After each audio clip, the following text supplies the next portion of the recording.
নমস্কার বন্ধুরা, সীমা ফুডি চ্যানেলে সবাইকে স্বাগত। তার জন্য আমি পুদিনা পাতা নিচ্ছি। ধনে পাতা আর পুদিনা পাতা দরকার। পুদিনা গাছগুলো আমি লাগিয়েছিলাম পুদিনা পাতা খেয়ে, সেই থেকে পুদিনা গাছ হয়েছে। এখন আর আমার পুদিনা কিনে খেতে হয় না, এখান থেকেই আমি খেতে পারি।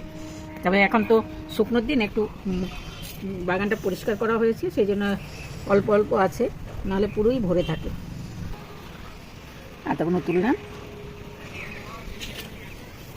পুদিনা পাতার একটা গন্ধ সুন্দর থাকে, কিন্তু ওই গন্ধটা কিন্তু বেশ ভালোই লাগে।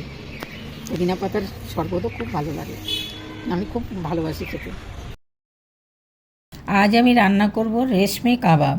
তার জন্য লাগবে 700 গ্রাম বোনলেস চিকেনগুলো চৌকো আকারে কেটে ধুয়ে পরিষ্কার করে টিস্যু পেপার দিয়ে যতটা সম্ভব জল শুকিয়ে নিতে হবে। এই যে চিকেনগুলো দেখছেন, এই চিকেনগুলোকে পিস পিস করে চৌকো আকারে কেটে নিতে হবে। রেশমি কাবাব তৈরি করতে একটা পেঁয়াজ, রসুন আর আদা আর হাফ লেবু দরকার। এবার হাফ লেবু ও নুন দিয়ে 1 ঘন্টা মেখে রেখে দেব। 1 ঘন্টা না রাখলেও আধ ঘন্টা অবশ্যই রাখবেন, তাহলে মাংসের মধ্যে নুন লেবুর স্বাদটা ঢুকবে। তারপর আদা, রসুন, পেঁয়াজ, কাঁচা লঙ্কা দিয়ে একটা পেস্ট করে মাংসটা ম্যারিনেট করে নিতে হবে।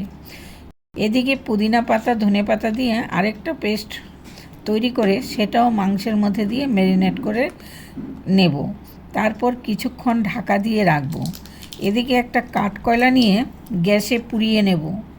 তারপর মাংসের মাঝখানে কাঠকয়লাটা রেখে একটু ঘি দিয়ে দেব এবং ধুয়ো উঠলে ঢেকে দেব, তাহলে স্মোকি ফ্লেভারটা পাওয়া যাবে। এরপর আরেকটা পেস্ট বানাবো, তাতে 2 চামচ দই, গোলমরিচের গুঁড়ো, তন্দুরি মশলা, ধনে, গরম মশলা, সর্ষের তেল দিয়ে পেস্টটা ভালো করে মেখে নেব। ওইদিকে ধনে পাতা আর পুদিনা পাতার যে পেস্টটা ছিল, সেখান থেকে 2 চামচ পেস্ট অ্যাড করে দেব। ভালোভাবে পেস্টটাকে ফেটিয়ে নেব। এরপর মাংসটা যে ঢাকা দিয়ে রেখেছিলাম সেটা খুলে দইয়ের পেস্টটা আবারও ম্যারিনেট করে নেব। ফ্রাই প্যানটা বসিয়ে দিলাম। এবার ফ্রাই প্যানটা গরম হলে ওর মধ্যে সাদা তেল এবং একটু মাখন দিয়ে দেব। মাখনের পরিমাণটা একটু বেশি দেব, তাহলে ভালো লাগবে। মাখন দিয়ে দেব। তারপর গরম হলে এক এক করে মাংসের পিসগুলো সাজিয়ে দিয়ে মিডিয়াম আঁচে ভাজতে হবে, না হলে মশলাগুলো পুড়ে যাবে। কিন্তু মাংসের ভেতরটা না হলে সেদ্ধ হবে না, তাই মিডিয়াম টু লো আঁচেই ভাজবেন এবং ব্রাউন কালার হলে নামিয়ে নেবেন। তাহলেই তৈরি হয়ে যাবে তন্দুর ছাড়াই গ্যাসে সুন্দর রেশমি কাবাব। দেখতে কত সুন্দর হয়েছে দেখুন, খেতেও কিন্তু দুর্দান্ত হয়েছে, দোকানের থেকে কোনো অংশে কম হয়নি। এরপর গরম গরম পরিবেশন করুন পুদিনা ও ধনেপাতার চাটনি দিয়ে।